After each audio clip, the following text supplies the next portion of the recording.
se concentrer sur le débat. Je vous le dis, je suis là pour choquer. Si tu me dis que Rudy Garcia, il a le niveau pour entraîner le Napoli, alors Balerdi, il a le niveau pour jouer au Real Madrid. Rodrigo, sa hype, elle a duré, deux matchs la saison dernière. Mbappé, aujourd'hui, il est plus populaire que l'équipe de France et que Didier Deschamps. Mbappé, demain, il monte au créneau. Il dit Deschamps, c'est une pompe.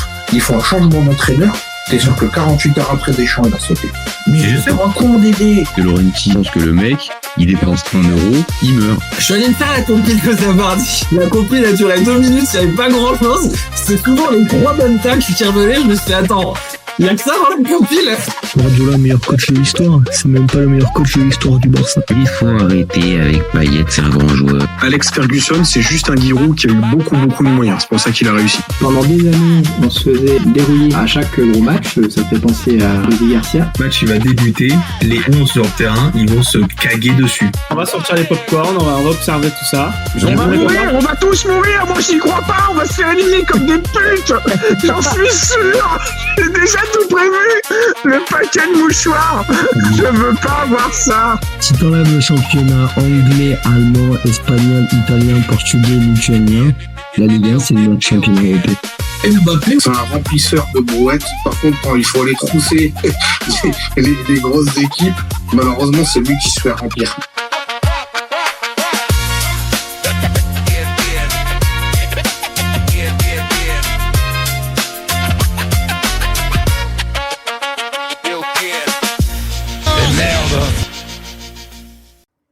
Salut à tous, super content de vous retrouver pour un nouveau débat du FC Copain Mondial 2026. Alors, en pleine nuit, comme ça à 4h du mat, on va se faire le débrief gentiment d'un joli Portugal-Croatie. Franchement, ceux qui dormaient, désolé pour vous, mais vous êtes passés à côté d'un bon moment. Alors, la première mi-temps était pas dingue, mais alors en deuxième, franchement, ça s'est rattrapé. Donc on va faire le débrief en attendant le match de l'Algérie à 5h du matin, donc dans une petite heure.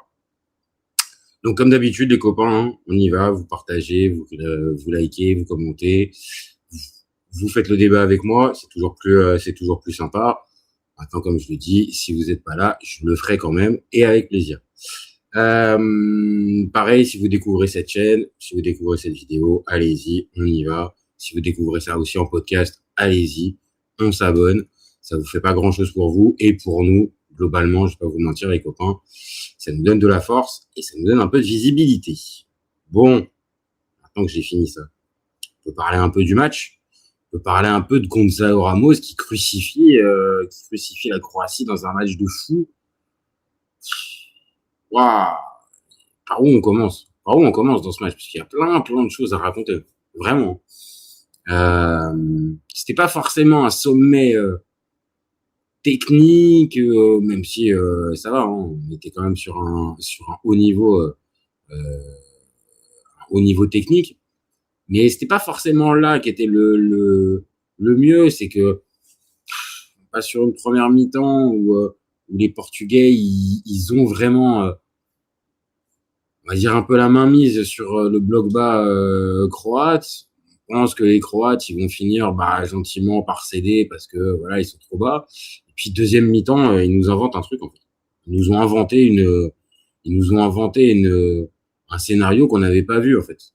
Donc entre le but et l'ouverture du score des Croates, plus après les Portugais qui doivent revenir dans le match, le but refusé pour CR, le penalty après de Cristiano. Le 1 partout, puis le 2-1 avec la sortie de Cristiano pour Gonzalo Ramos et Gonzalo Ramos qui marque.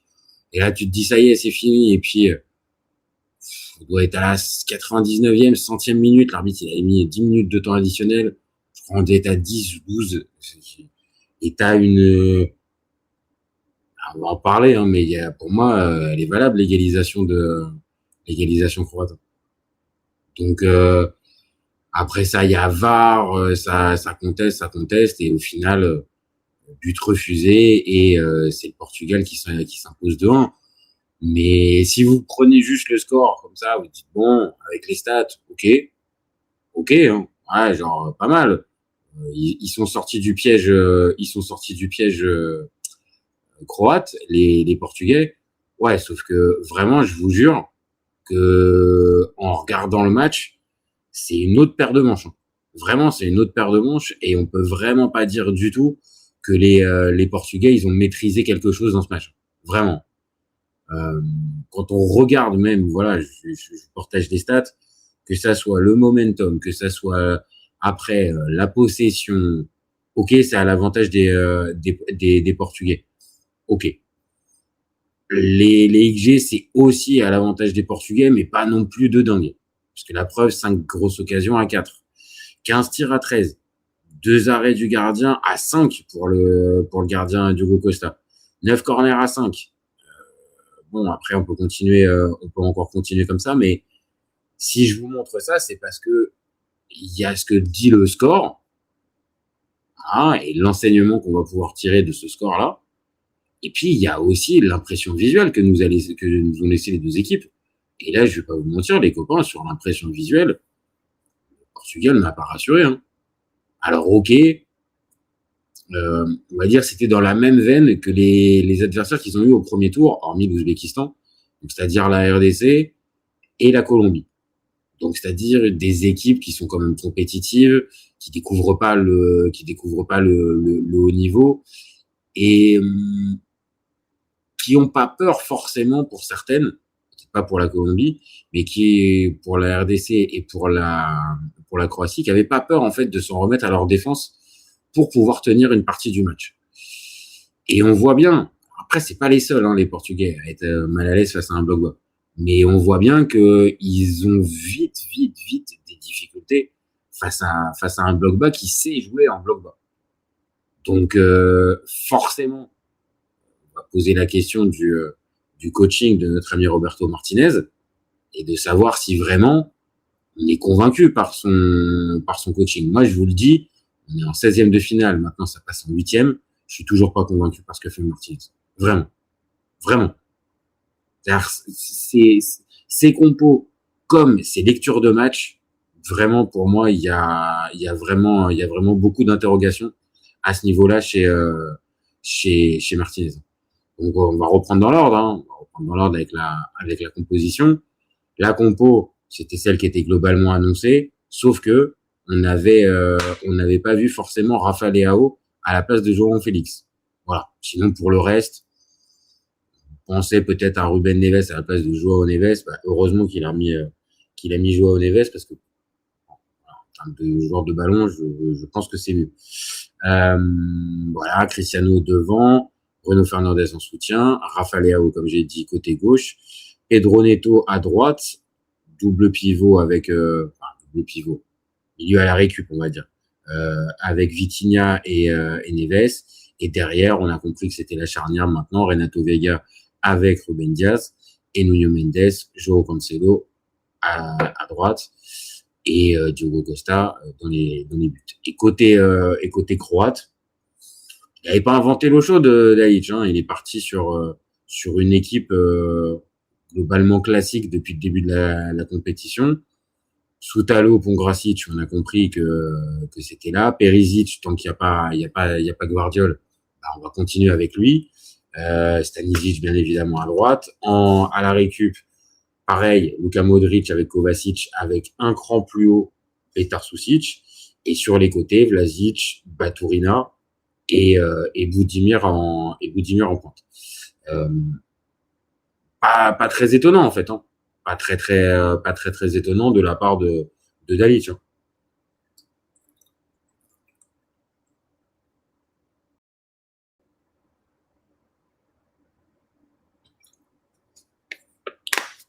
Pardon, j'ai bu un coup, les gars. Donc oui, sur la compo, moi je suis pas, c'est pas que je suis pas emballé, c'est que je me dis que la compo, il y a toujours pas, je suis désolé, peut-être que je suis un peu dur, mais pour moi il y a toujours pas le choix fort qui est de mettre sur le banc Cristiano Ronaldo. Donc après, je sais très bien, on va m'expliquer encore et toujours que c'est son choix, qu'il a décidé de partir avec et qu'il changera pas. Oui, mais, on regarde les matchs, on les voit les matchs. Et c'est toujours aussi compliqué pour Cristiano. Donc bien sûr, il a fait enfin sauter cette fameuse stat qui était un peu indigne de son standing, c'est-à-dire d'avoir enfin marqué un but en match à élimination directe en Coupe du Monde. Bon, on va pas se mentir, on est arrivé à la 6e Coupe du Monde, donc il valait mieux quand même que ça finisse par arriver. Il tire le péno au milieu. Bon, moi, je vais pas commenter ça, mais bon, je trouve toujours que le gars, enfin, si, allez, je le commente. Je trouve que c'est toujours un manque de courage que de tirer en plein milieu. Après, vous me direz, il en faut du courage parce que peut-être le gardien peut rester au milieu et tu passes pour un con, mais je sais pas, t'as la cage ouverte, t'arrêtes de tirer au milieu, quoi. Mais bon, mais après, voilà, c'est juste moi. Et c'est pas que Cristiano Ronaldo, mais tous les gars qui tirent au milieu, en force au milieu, ouais. J'avoue, j'ai pas l'esprit, t'as la cage ouverte, tant que t'as lucarne, et puis on sait, il a la technique pour pouvoir la mettre en lucarne, quand même. Mais bon, l'important c'est que ça rentre, c'est rentré. Et avec ça, il y a aussi son but sur refusé pour hors-jeu. Donc forcément, la question du match de Cristiano, on en pense quoi? Je sais pas quoi. Oui, c'est plus positif que négatif parce qu'il y a ce but. Par contre, dans le jeu, on a du mal à le trouver. Hein. Et ce soir, c'était Pongracic et Sutalo. Hein. C'était pas Koubarsi avec Laporte. Et encore, je vous dis pas que Koubarsi Laporte, c'est la meilleure charnière de l'univers. Mais ça va quand même être d'un niveau, je pense, supérieur à ce qu'il a eu ce soir, Cristiano. Et pour moi, on peut expliquer comme on veut, mais le match de Cristiano, il est, allez, si je dois le noter, je mets 5, allez, je mets 6. Je mets pas plus. Et puis on va parler de son remplaçant dans 2 minutes. Hein. On va quand même en dire 2 mots. Mais c'est pas mauvais. On peut pas dire que c'est mauvais. En plus, il a le but pour lui, donc on peut pas l'enlever. Alors, message de Sacha Sadoun qui nous dit pourquoi le dernier but a été retiré. Ah. Alors, mon copain, j'ai envie de te dire que ce pourquoi il a été retiré, je n'ai pas l'explication. Parce que si tu me poses cette question-là, c'est parce que tu as vu l'image. Je pense que tu as dû voir l'image comme moi, comme beaucoup qui regardent le match, et tu n'as pas dû comprendre, quand on t'a remontré l'image, de voir Renato Vega qui fait sa tête en arrière, donc qui touche le ballon. Donc, factuellement, je connais un tout petit peu les règles du jeu. Si le défenseur touche la balle de la tête, ça annule le hors-jeu, la position de hors-jeu, puisque là, c'est plus une passe directe de la part de son coéquipier, mais ça annule cette passe. Donc, la position de hors-jeu derrière, il n'y a plus. Donc, j'avoue qu'il est passé très très vite l'arbitre dessus. Je ne comprends pas en revoyant les images ce qui justifie ça. Est-ce qu'il y a je sais pas. Vraiment premier degré, j'ai pas compris. Donc là, je peux pas t'aider, Sacha. La seule chose que je vois, c'est que pour moi, ça paraît totalement illogique en fait, avec l'image qu'on a. Hein. Donc après, il y a peut-être un plan qu'on n'a pas, il y a peut-être un révélateur de je sais pas quoi qui fait que c'est un effet d'optique qui fait qu'on croit que c'est la tête de Renato Vega qui la touche alors qu'il la touche pas. Non, tu m'as compris. Pour moi, de ce qu'on a vu sur l'image, il y a pas de débat. Hein. Il y a pas de débat possible. Hein. Donc, pourquoi il a été refusé, j'ai pas l'explication. Vraiment, mon copain, j'ai pas l'explication. Pour en revenir à ce match, surtout à cette deuxième mi-temps, parce que pour moi, c'est là où se joue tout. Là où je suis inquiet pour les Portugais, c'est que quand les Croates se sont décidés à croire un petit peu plus en leurs possibilités, je vais pas vous mentir les copains, mais ça a été vraiment très très compliqué pour les Portugais. Hein. Et c'est d'ailleurs à ce moment-là qu'il y a le but de Perisic. Donc, si on est très très factuel, la mi-temps, le début de deuxième mi-temps du Portugal, c'est pas bon du tout. Hein. c'est pas bon du tout, hein. Parce que quand je vous dis, Perisic marque, c'est la 53e, 53e minute, ça fait 8 minutes et ça fait déjà 2-3 occasions, enfin pas occasions, mais 2-3 situations un peu chaudes que les Croates, ils ont. Et on voit les Portugais, ils n'arrivent pas à répondre. Et peut-être que s'ils n'avaient pas marqué ce but à la 53e, peut-être que le Portugal aurait repris le contrôle du match comme il l'avait. Sauf que oui, c'est très bien. Sauf qu'il y a ouverture du score de Perisic. Et à partir du moment où il y a ouverture du score de Perisic, bon bah on s'en doute, hein. Nos amis croates, ils n'allaient pas tenter encore d'aller chercher le deuxième. Après, c'est peut-être une connerie, mais ils n'ont pas été chercher le deuxième. Par contre, ils se sont mis à vraiment reculer beaucoup plus bas qu'en première mi-temps quand ils jouaient aussi le bloc bas. Et je pense que c'est un peu à ce niveau-là en fait que c'est peut-être jouer une partie du match. C'est que alors peut-être que c'était des limites physiques, hein, mais je pense que pour jouer, pour pouvoir avoir une vraie chance de sortir le Portugal, fallait continuer à aller chercher le deuxième. Parce qu'à ce moment-là, les Portugais, ils y sont pas, hein. Vraiment, ils y sont pas. Donc ils ont du mal. Je sais pas si c'est comme j'ai dit, je sais pas si c'est un second souffle qu'ils arrivent pas à retrouver. Je sais pas si c'est, on va dire vraiment la hausse de rythme des Croates qui a contrecarré à ce point-là la prestation des Portugais. Mais voilà, moi je suis à la place de Dalic à ce moment-là. Je dis aux gars, poussez, on pousse, on va marquer le deuxième. Et là après, tu vas fermer la boutique. Sauf que si tu fermes la boutique 3 minutes après, tu t'exposes. Et à ce moment-là, tu t'exposes aussi à un truc, c'est, on va dire, la force offensive, enfin la force de banc que peut avoir le Portugal. Parce que là, on n'est plus du tout sur la même chose. C'est-à-dire que, regardez la tête des remplaçants. Alors, et encore, je trouve que côté croate à ce moment-là, et bon, ça veut dire qu'ils n'étaient pas là, mais il y a quand même de la qualité qui rentre. Que ça soit Pasalic, Gvardiol ou Kramaric, il y a de la qualité. Maintenant, les deux derniers, c'est à la 90e qui rentre. Et Pasalic et Matanovic, c'était à la mi-temps. Mi-temps pour Matanovic qui remplace Budimir. Et d'ailleurs, je trouve beaucoup plus remuant que Budimir. Il m'a fait une meilleure impression que Budimir sur les 45 premières. Mais ça, c'est très bien. Mais de l'autre côté, regardez ce qui est fait du côté portugais. Alors, on a Bruno Fernandes qui sort à la 62e, remplacé par Semedo, et sorti de Vitinha, remplacé par Bernardo Silva, et sorti de Pedro Neto, rentré de Francisco Conceição, et je termine, sorti de João Cancelo et rentré de Gonzalo Ramos. Donc vous vous rendez compte quand même de la force offensive. Tu fais rentrer Semedo, Bernardo Silva, Francisco Conceição et Gonzalo Ramos. C'est pas toutes les sélections qui peuvent se permettre de faire rentrer ces joueurs-là.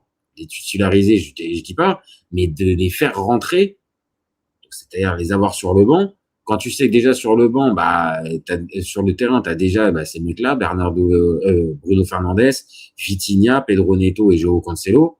Ouais, quand même, les copains. C'est pas rien quand même ce qui est tenté. Ok, c'est du poste pour poste, mais c'est quand même, je trouve, d'un sacré haut niveau dans l'expression du niveau portugais en fait. Là, les Portugais, ils ont une force de frappe que factuellement n'a pas la Croatie. Donc c'est toujours pareil. Est-ce que on est vraiment convaincu par le coaching de Roberto Martinez, ou c'est juste qu'en fait il a un putain d'effectif avec lui, et auquel cas c'est peut-être plus simple d'arriver à être génial quand t'as un très bon effectif. C'est la question. C'est la question pour moi qui mérite vraiment d'être posée.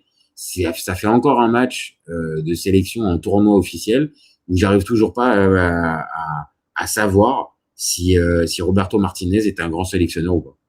J'ai ma petite idée, mais j'arrive toujours pas à me dire que oui, c'est sûr et certain, il l'est forcément, ou non, c'est une pipe.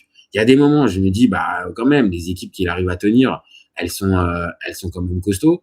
Et puis, de l'autre, je suis ramené avec le matos que t'as, mon copain, tu nous proposes, alors je dis pas c'est bouse, mais ce type de match-là, franchement, c'est pas dingo, hein.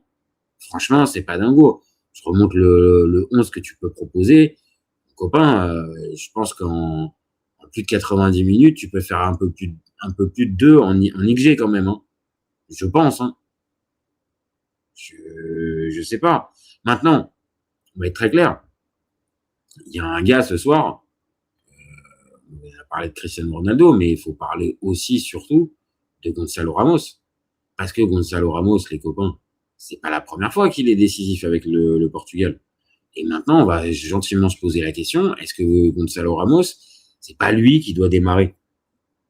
Alors, on est bien placé pour en parler. On l'a évoqué tout à l'heure dans la preview du match, face à entre le Portugal et la Croatie, en disant que nous, on pencherait plus vers un Ramos qui est titulaire plutôt qu'un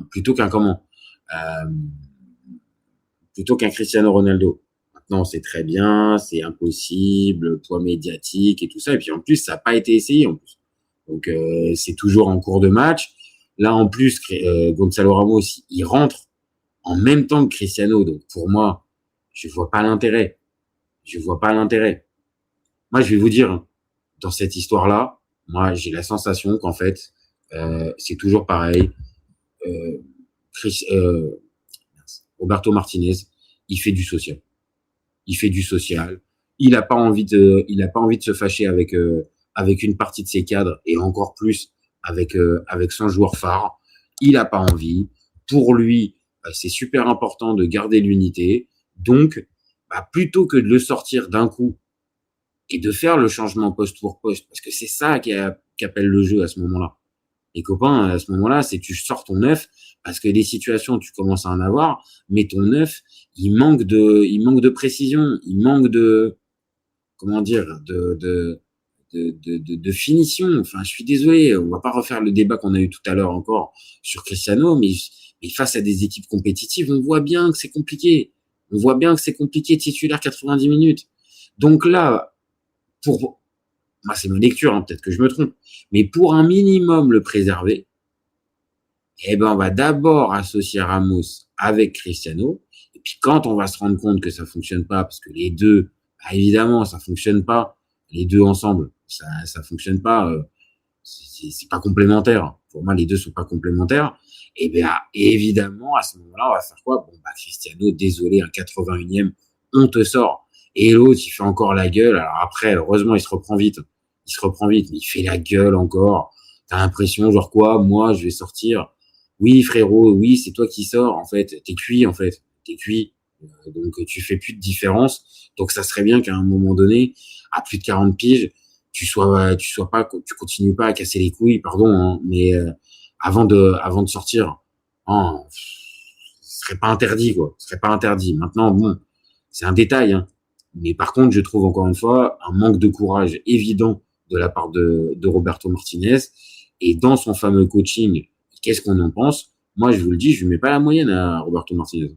Je suis désolé, vous avez pensé que je lui en veux, que je l'ai dans le pif, mais c'est la réalité. Franchement, ce qu'il propose et ce qu'il nous montre avec le Portugal, je suis désolé, c'est pas au niveau. Moi, je m'attends à plus. Je m'attends à vraiment plus avec ce Portugal. Et là, c'est très bien, hein. T'arrives à te qualifier, hein. Mais le prochain tour, les copains, c'est l'Espagne, hein. Et là, l'Espagne, je vous le dis, ça va pas être du tout le même type d'adversaire, hein. Là, déjà, le ballon, tu risques de pas l'avoir. Parce que de toute façon, les Espagnols, ils te confisquent la balle, qui que tu sois. Donc, peut-être que les Portugais arriveront à lutter là-dessus, mais par contre, ils vont tomber sur un os. Donc, pour moi, c'est là que va être le souci. Alors, on aura peut-être un autre type de match. Ils seront peut-être plus à l'aise avec une équipe qui leur confisquera la balle et ils pourront être mieux sur le jeu de transition. Oui, mais le jeu de transition avec Cristiano Ronaldo qui a du mal à prendre de vitesse ses adversaires, je suis désolé, mais ça va être compliqué pour moi. Ça va être compliqué. Donc, il va falloir que notre ami Roberto Martinez, il propose autre chose. Et est-ce qu'il est en capacité de proposer autre chose avec cette Espagne? Je vous laisse deviner, mais moi, j'en suis pas sûr. Vraiment, j'en suis pas sûr. Hein. Maintenant, peut-être que ce Portugal va nous montrer des vertus qu'on n'avait pas envisagées, qu'on n'avait pas soupçonnées depuis un moment. Hein. Mais là, la compo qui nous a mis ce soir, je vous pose la question de savoir est-ce que c'est le meilleur 11 pour le Portugal ou pas. Il y a débat. Hein. Il y a débat.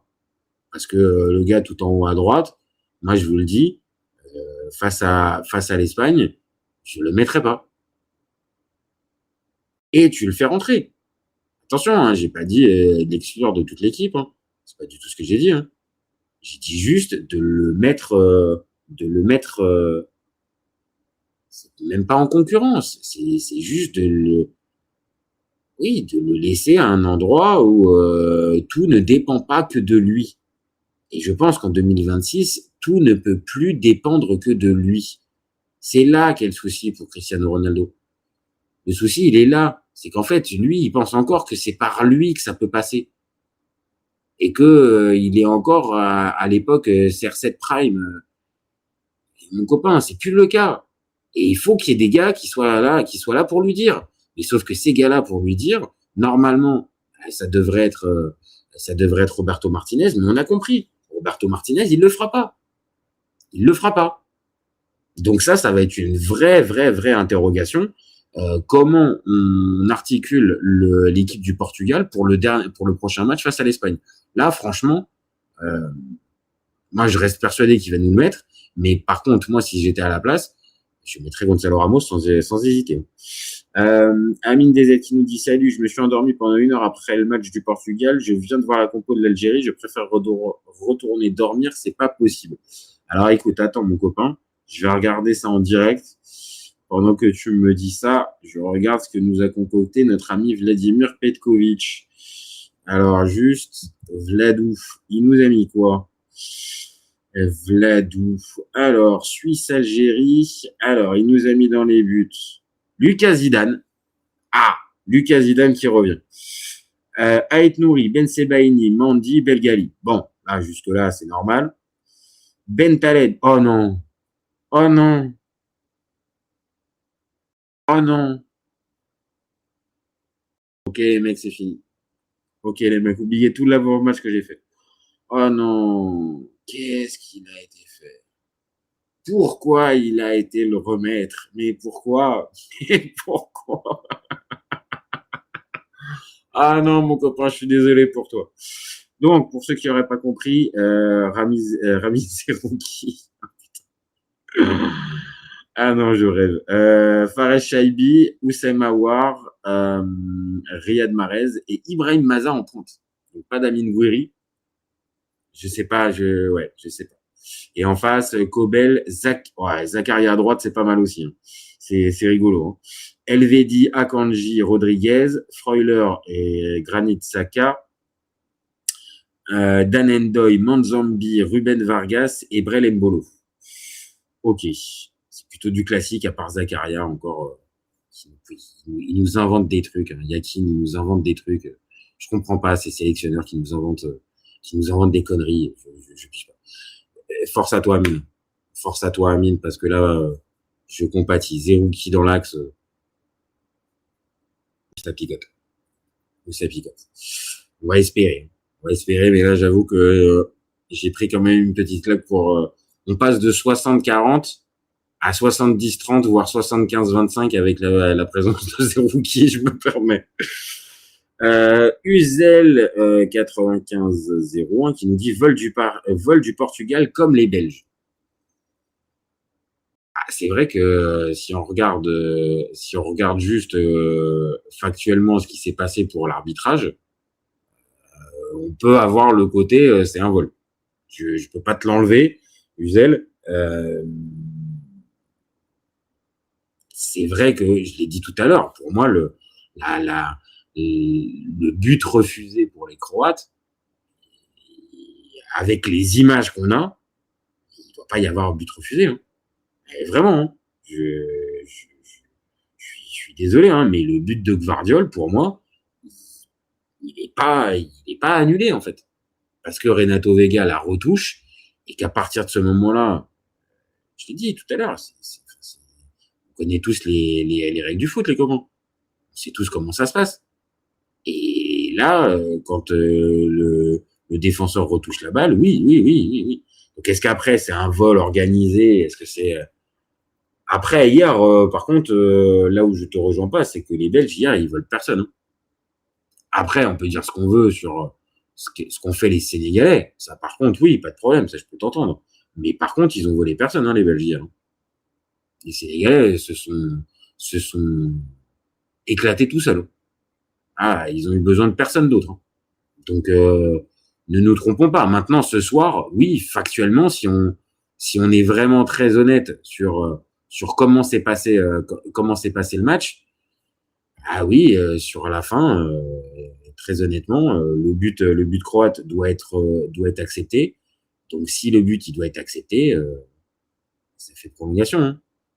Et là, c'est vrai que si t'as prolongation à ce moment-là,